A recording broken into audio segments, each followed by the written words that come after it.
Assalamualaikum warahmatullahi wabarakatuh. Selamat berjumpa kembali dengan saya Siti Mutaharo dalam mata kuliah Bahasa Indonesia. Kali ini saya akan membahas atau berbagi hanya sedikit sharing terkait dengan media presentasi dan juga bagaimana teknik presentasi yang baik. Dan saya kira Bapak Ibu semua beberapa atau bahkan sebagian besar sudah terbiasa menggunakan media presentasi dan mempraktekkan bagaimana presentasi yang baik. Namun di sini akan saya sedikit sharing, harapannya yang belum terbiasa biar menjadi terbiasa dan yang sudah terbiasa menambah bahan wacana keilmuan. Baik, kita akan mulai nggih, Bapak Ibu. Nah, yang pertama untuk media presentasi ini saya hanya akan menampilkan dua saja, yaitu terkait dengan slide PowerPoint dan juga poster ya. Yang pertama adalah untuk slide Microsoft Office PowerPoint. Nah, ini adalah aplikasi yang memungkinkan untuk dapat merancang dan membuat presentasi secara mudah, cepat, serta dengan tampilan yang menarik serta profesional. Nah, perlu ketahui, Bapak Ibu ketahui, saya ini dalam membuat video pembelajaran ini juga menggunakan fasilitas pada Microsoft Office PowerPoint. Kemudian sedikit ya refresh kembali, utamanya bagi Bapak Ibu yang belum terbiasa menggunakan atau membuat media presentasi dengan PowerPoint. Ya, presentasi ini merupakan suatu kegiatan menyampaikan atau menjelaskan ide-ide, laporan, atau informasi mengenai apa saja kepada orang lain. Presentasi yang baik ini harus dipersiapkan dengan baik, berisi materi yang dikemas dengan rapi dan dapat ditampilkan dengan materi yang menarik.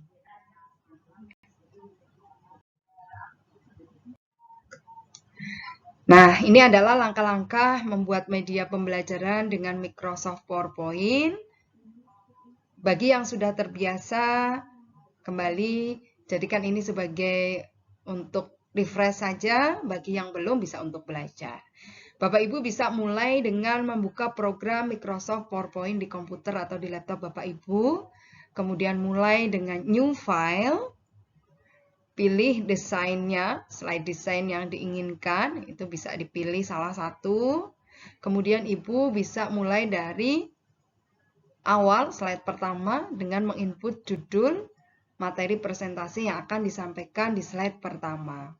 Kemudian Ibu bisa selanjutnya Bapak Ibu bisa menginput subjudul materi di slide kedua, bila dipandang perlu dicantumkan kembali judul utamanya. Baru silakan diinput poin-poin pokok materi setiap sub secara beruntut pada slide-slide berikutnya. Bapak Ibu juga dapat membuat atau memanfaatkan gambar sederhana dengan menggunakan fasilitas shape atau clip art yang telah tersedia pada menu insert. Melalui menu insert juga yang ada di atas, Anda dapat juga atau Bapak Ibu dapat juga menginput berbagai macam ilustrasi ya, dari chart, kemudian picture, sound, movie ya. Kemudian untuk dapat menginput picture, sound, movie, yang penting kita harus memastikan bahwa file tersebut itu memang sudah tersedia atau tersimpan di dalam PC atau laptop yang akan kita gunakan. Tampilan template atau background ini hendaknya sederhana, kontras dengan objeknya. Jadi antara template background dengan font tulisan kita atau dengan gambar itu harus kontras sehingga mudah dilihat dan harus konsisten. Jenis huruf ya. Jenis huruf atau font yang digunakan ini hendaknya tidak berkaki atau sans serif seperti Arial, Tahoma, Calibri ini bisa digunakan dan semacamnya. Hindari menggunakan huruf berkaki ya atau serif seperti Times New Roman, Century, Courier atau jenis huruf rumit yang lain seperti Forte, Algerian, Freestyle, Script dan semacamnya. Dan sebaiknya jenis huruf yang kita gunakan ini konsisten. Kemudian, hindari menggunakan huruf yang terlalu kecil. Jadi minimal fontnya itu 18. Bila menggunakan bullet and numbering, hendaknya tidak lebih dari 6 buah dalam satu slide. Jadi jangan terlalu banyak sehingga seperti koran. Warna yang digunakan hendaknya serasi dengan tetap memperhatikan asas kontras. Berikan penonjolan warna pada bagian yang dipentingkan. Hindari menggunakan lebih dari 3 macam warna. Kemudian, Bapak Ibu, dipersilakan untuk menggunakan visualisasi, baik itu gambar, animasi, audio, grafik, video, dan lain-lain, untuk memperjelaskan fakta, konsep, prinsip, dan prosedur. Visualisasi ini lebih dari sekedar kata-kata. Kalau bisa divisualisasikan, kenapa harus dengan kata-kata? Misalnya butuh menginput video, ya bisa kita insert video. Namun, penggunaan visualisasi ini tidak boleh berlebihan, karena nanti akan menjadikan distraktor, jadi nggak fokus pada apa yang akan kita sampaikan. Kemudian, hindari menggunakan lebih dari 25 kata pada satu slide. Dan ini nanti bisa disesuaikan lagi, nggih. Yang penting mudah dilihat, jangan terlalu kecil. Nah, itu tadi adalah tentang slide PowerPoint Microsoft ya. Pada Microsoft adalah salah satu media yang paling sering digunakan, dan ini kaitannya dengan presentasi. Saya akan sedikit refresh kembali tentang teknik presentasi. Dan saya kira seperti yang tadi saya sampaikan di awal, bahwa teknik presentasi ini baik Bapak Ibu ini sudah sebagian besar terbiasa melakukannya, sehingga bukan hal yang sulit. Namun mungkin bagi Bapak Ibu yang dalam pekerjaannya sehari-hari tidak berhadapan langsung dengan orang, mungkin ya ini adalah suatu hal yang memang agak sulit dilakukan. Nah, bagaimana membuat presentasi yang efektif? Yang pertama adalah minimalkan jumlah slide. Slide yang kita buat itu jangan terlalu banyak kalau kita mau presentasi di depan umum, ya. Minimal. Kemudian pilih font yang mudah dibaca tadi ya, minimal 18 ukurannya. Kemudian pilihlah ukuran font yang dapat dibaca audiens dari kejauhan. Ya, karena nanti akan kita tayangkan, tampilkan di dalam layar. Kemudian jadikan teks tetap sederhana dengan menggunakan poin atau kalimat singkat saja. Gunakan grafik dalam membantu menyampaikan pesan presentasi. Bisa grafik, bisa bentuknya pie chart atau diagram ya. Jadi data-data itu tidak perlu dengan paragraf yang panjang, tapi cukup dengan gambar. Buat label untuk bagan dan grafik agar mudah dimengerti ya. Jadi ada keterangan labelnya. Misalnya prosentasenya ya dimunculkan dalam diagramnya. Kemudian buat latar belakang slide ini tetap halus dan konsisten. Menggunakan kontras tinggi antara warna latar belakang dan warna teks. Dan periksa ejaan, jadi ejaannya itu harus benar. Mengendalikan rasa takut. Nah, ini juga biasanya dihadapi pada orang yang baru pertama atau frekuensinya ya, baru sedikit sekali menyampaikan di depan publik atau di depan umum. Kalau yang sudah terbiasa seperti Bapak Ibu yang berhadapan dengan atau yang berhadapan dengan publik, dengan masyarakat, saya kira sudah tidak ada lagi rasa takut. Nah, ini adalah pendekatan rasionalnya, beberapa hal yang harus diperhatikan. Yang pertama, bukan hanya Anda sendiri yang takut berbicara di muka umum. Bahkan orator yang ulung sekalipun ternyata tidak mampu menghilangkan rasa takut mereka 100%. Pada tingkatan tertentu, rasa takut ini justru membawa manfaat. Kenapa? Karena kalau kita takut, ya kita akan mempersiapkan diri dengan sebaik-baiknya. Sebab utama dari rasa takut ini dalam hal memberikan presentasi lisan adalah karena belum terbiasa. Dan ini juga penting, kita perlu memikirkan kalau kita memang diundang untuk berbicara di tempat umum, di salah satu organisasi, di suatu kesempatan, kita juga perlu mengetahui mengapa sih mereka meminta Anda, meminta saya gitu ya. Alasan itu yang bisa dijadikan bahwa Oh, ternyata saya dianggap mampu, saya bisa menyampaikan kepada orang lain sehingga diharapkan mampu mengurangi rasa takut. Kemudian latihan olah fisik. Beberapa hal yang perlu diperhatikan, salah satunya yang pertama adalah dengan relaksasi.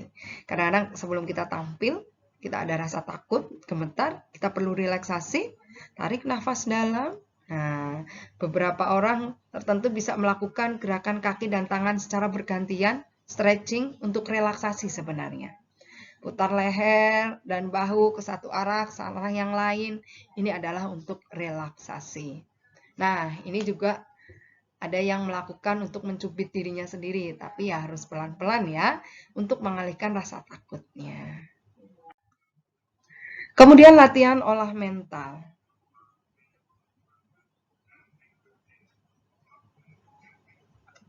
Nah, beberapa hal yang harus diperhatikan adalah yang pertama, bayangkan audiens. Jadi, kita bisa membayangkan audiens yang baik-baik ya, yang membuat kita rileks. Visualisasi bahwa Anda akan berhasil menghayati, Anda akan berhasil. Jadi, kita harus memastikan bahwa pada diri kita bahwa kita itu akan berhasil menyampaikan materi dengan baik sekali di depan umum.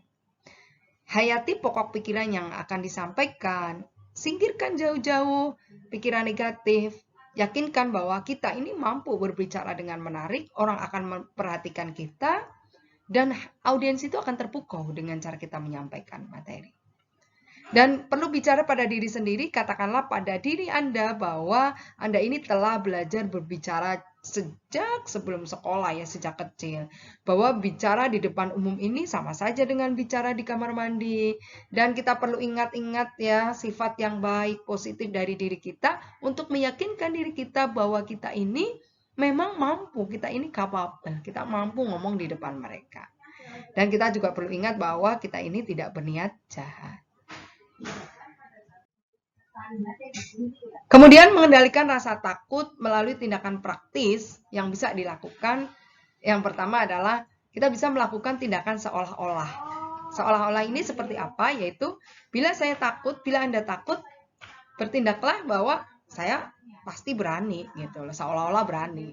Kita bisa menggunakan segala kemampuan untuk berani, dan yang kedua adalah melakukan persiapan diri secara optimal.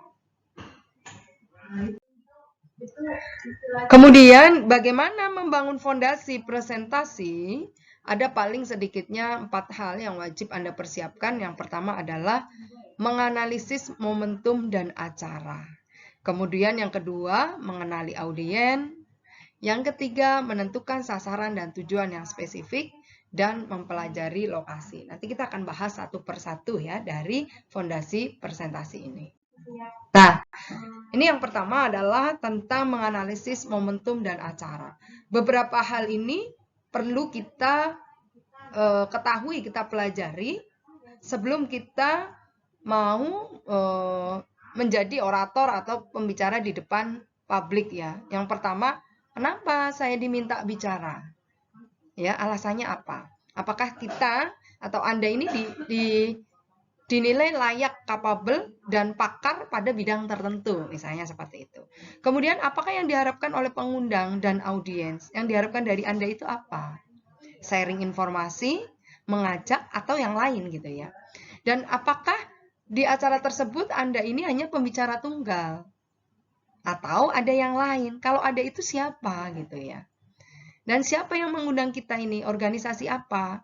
Kalau kita sudah tahu ini organisasi politik atau misalnya organisasi kemasyarakatan tertentu, ya kita harus pahami betul tentang organisasi mereka ya. Jangan sampai nanti apa yang kita sampaikan mungkin menyinggung dan seterusnya. Jadi biar kita menyatu, ngeblend dengan mereka ya. Apakah tujuan, misi, sasaran organisasi tersebut gitu ya. Kita itu memang netral, tetapi pada saat tampil sebaiknya kita tuh ngeblend gitu ya. Dan acara tersebut itu merupakan acara resmi atau non-resmi. Itu kita bisa pelajari, kita harus mengetahui supaya jangan sampai misalnya saltum, ya, salah kostum, dan lain sebagainya. Kemudian, siapakah yang bicara sebelum dan sesudah Anda ketika Anda memang di situ berbicara tidak hanya menjadi pembicara tunggal. Jadi supaya kita juga bisa menempatkan diri, ngeblend juga dengan pembicara yang lain gitu ya, nyambung. Nah, kemudian berapa alokasi waktu yang diberikan? Karena ini nanti kaitannya juga dengan materi slide yang harus Anda siapkan agar sesuai dengan alokasi waktu yang diberikan, ya. Pakaian, apakah sudah sesuai atau belum, ini juga harus disesuaikan dengan acaranya, organisasi yang undang dan seterusnya. Kemudian di sana apakah ada moderator atau Anda tunggal di situ dan seterusnya ya. Ini perlu disiapkan dan dianalisa lebih jauh. Kemudian menentukan sasaran dan tujuan yang spesifik. Jadi apa yang ingin kita capai dalam presentasi tersebut secara keseluruhan, apa tujuan audiens menghadiri presentasi Anda, dan apa jenis presentasi kita nantinya. Apa hanya sekedar informatif, tadi yang saya sampaikan, persuasif, mengajak, mengundang aksi atau tindakan konkret, kemudian hanya menghibur saja. Nah, kemudian bagaimana tentang menganalisis lokasi? Saya kira ini Bapak Ibu juga sudah sangat paham, ya.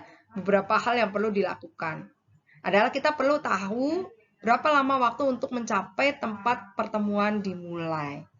Apakah 1 jam, 2 jam, sehingga kita bisa memperkirakan diri, mempersiapkan dengan diri dengan baik kapan kita harus berangkat. Kalau misalnya acara jam 9, waktu tempuhnya 1 jam, tidak mungkin kan kita berangkat jam 8, setidaknya jam 7 kita sudah berangkat. Supaya apa? Kita ada waktu 1 jam sebagai cadangan dan juga untuk mempersiapkan diri di lokasi.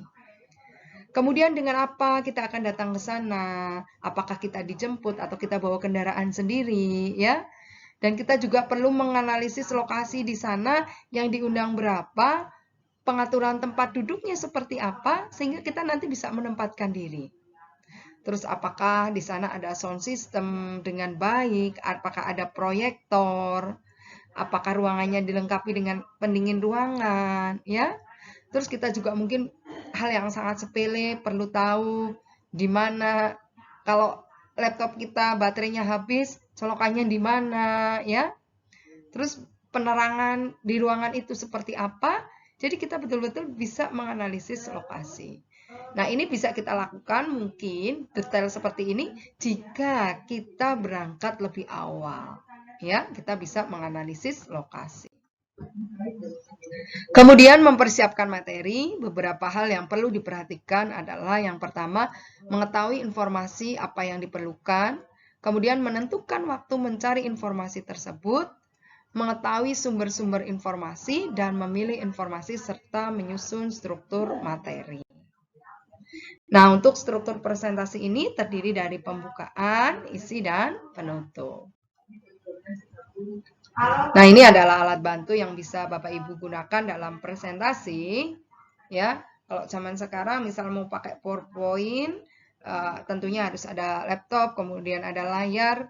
Kalau di situ kita mau tampilkan ada video dan seterusnya, berarti ada sound, audio yang bisa mensupport, ya.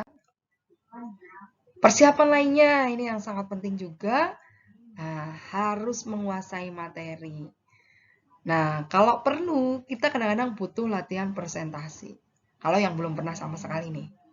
Latihan di depan kaca, latihan tanpa audiens, latihan dengan audiens, teman kita sendiri, ya. Kita dari latihan ini harus dievaluasi setiap kali latihan dan diperbaiki sampai jenengan merasa sukses. Kita juga bisa melakukan prediksi. Kira-kira pertanyaan yang akan muncul apa saja. Kemudian kita siapkan jawabannya. Kalau toh nanti ada pertanyaan yang sedikit tidak terdeteksi, ya tidak masalah, itu tidak terlalu fatal gitu. Tapi setidaknya kita sudah bisa memprediksi dari awal. Itu biasanya akan pas sih pertanyaan-pertanyaan seperti itu. Kalau kita latihan dengan teman juga biasanya tidak jauh-jauh dari itu. Kemudian ini penting sekali fisik dan mental, kesehatan. Kalau kita nggak fit, karena kita modalnya suara juga ya, itu akan berpengaruh pada suara juga. Kemudian pergerakan tubuh kita akan terbatas kalau kita tidak sehat ya. Nah, apa saja yang dilatih? Ya, ada cara, nada, dan gaya bicara. Kapan kita harus ngomongnya pelan, cepat, kapan itu nadanya harus kecil, kapan itu nadanya harus tinggi ya, kecepatan penyajiannya ya. Kemudian kejelasan pengutarannya, A, I, U, E, O-nya itu harus jelas, mulutnya harus dibuka ya. Kemudian efektivitas alat bantu. Nah, menjelang presentasi kita harus menunggu moderator. Kalau grogi bisa relaksasi, tarik nafas dalam ya. Kita bisa menggunakan beberapa pengingat ya. Kemudian jangan lupa nih, sapa audien itu dengan kontak mata. Ada eye contact. Kalau audiennya banyak, ribuan, nah ya kan tidak harus 1000 orang kita tatap mata, bisa bergantian. Sudut kiri, sudut kanan, tengah ya. Nah, harus dimulai dengan percaya diri. Nah, membuka presentasi dan merebut perhatian. Jadi penting sekali pada saat di awal untuk membuka presentasi ini secara amazing ya. Jadi kita bisa menjembatani dengan beberapa hal yang baru berlalu atau yang baru. Ya, kita bisa dari sesuatu yang baru terjadi. Kemudian kita harus menyampaikan kepada pasien tentang sasarannya. Nah, libatkan audien pada topik Anda, bangun trust atau kepercayaan ya terhadap Anda dengan menjelaskan manfaat yang akan didapatkan oleh mereka. Pastikan audien menyadari bahwa Anda ini yang pegang kendali. Jadi dengan itu center of interest-nya, ya, pusat perhatiannya. Dan pastikan audien ini mengetahui bahwa Anda pun nyaman di antara mereka supaya ada kepercayaan, trust. Ya. Selanjutnya adalah meningkatkan keterampilan. Anda perlu berlatih tentang bagaimana cara membuka presentasi dan merebut perhatian audien. Beberapa motivator misalnya di awal itu dia bisa teriak sambil nyanyi ya gitu.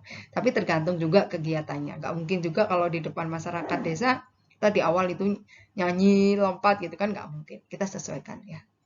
Kemudian cara mendukung ide-ide dalam presentasi bisa kaitannya dengan gambar, kemudian beberapa evidence base ya dari ahli, dan kemudian menutup presentasi yang mengesankan. Nah, ini beberapa hal yang perlu dihindari. Jangan memulai presentasi Anda dengan permintaan maaf karena Anda tidak bersalah. Kemudian nggak usah menyampaikan betapa sulitnya Anda belajar menyiapkan materi ya. Dan jangan mengulang-ulang judul presentasi. Karena di mata mereka Anda ini yang paling mampu, paling capable untuk menyampaikan materi tersebut gitu. Jadi tunjukkan bahwa Anda ini memang percaya diri dan layak untuk berdiri di depan. Nah, ini untuk mendukung ide dalam presentasi, data statistik dan fakta, ini penting sekali kita masukkan. Kemudian kesaksian atau komentar pakar, pengalaman, insiden, peristiwa, contoh nyata, latar belakang historis, analogi maupun demonstrasi. Nah, ini kemudian terkait dengan menutup presentasi. Pada saat penutupan perlu kita sampaikan kesimpulan atau ringkasan. Kemudian kaitannya dengan kutipan, himbauan dan pernyataan memotivasi, tantangan untuk segera bertindak, lelucon yang relevan, mengulangi manfaat, dan bisa jadi kita bisa meminta audien untuk meneriakkan slogan tertentu. Ini pada kasus tertentu, misalnya pada organisasi kemasyarakatan dengan program-program tertentu. Ini penting sekali untuk membangkitkan semangat audiens. Nah, kemudian kita akan belajar tentang poster. Tadi setelah sedikit sharing dari saya terkait dengan teknik presentasi yang baik. Nah, ini akan sharing sedikit tentang poster.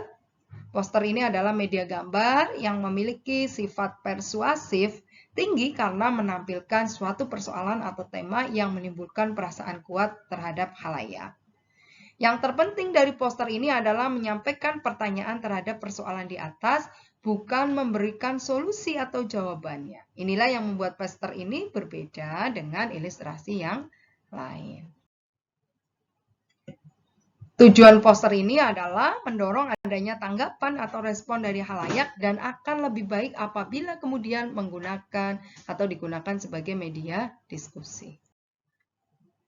Apabila dikelompokkan dalam kelompok media, poster ini termasuk dalam kelompok media grafis, yakni media visual yang menyajikan fakta, ide, atau gagasan melalui penyajian kata, kalimat, angka, dan simbol atau gambar. Grafis ini biasanya digunakan untuk menarik perhatian, memperjelas sajian ide, dan mengilustrasikan fakta sehingga dapat ya diingat orang karena menarik.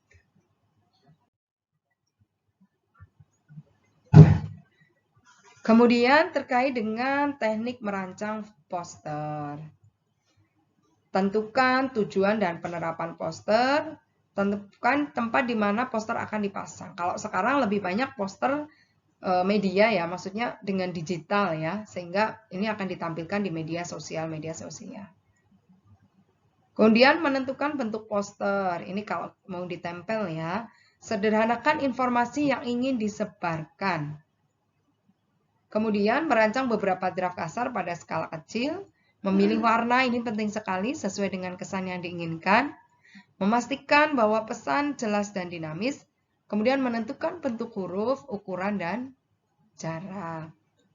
Minta komentar tentang gambar, pesan, dan komposisi. Kaitannya dengan tata letak dan lain-lain. Nah, ini adalah jenis-jenis poster berdasarkan tujuannya.